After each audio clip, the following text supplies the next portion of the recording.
So I just woke up and realized this happened in my life. I regret this.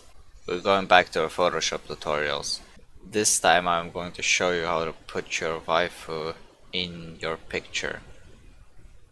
So let me go take a picture really quick. So this is a picture I just took of me on my tablet. As you can see, it doesn't cover the whole surface for it to be in the thumbnail. So we could either stretch it by just holding down shift and dragging it over like this, or we could actually fill in some blanks. Since the picture is already in really bad quality, because I don't really have a mobile phone, this was taken from a tablet. You will probably have way better quality on your iPhone 69s or something. So now this handsome man is me, and I'm ready to pull out the waifu right in the middle of me. First, you gotta find your waifu. My waifu is of course Aqua. So I'm just gonna search up Aqua Konosuba. You need sorta like a believing photo. I mean, no one's gonna believe you if you put something like a chibi in your IRL photo. To make it more believable, try to find the standing pose.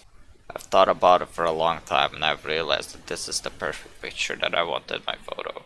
All I do is simply steal it. Now that I've taken the picture, you see there are black spots, even though it clearly said that this is transparent. This is because when you are copying just without saving the file, Photoshop will not make it transparent, so you gotta do the dirty work yourself.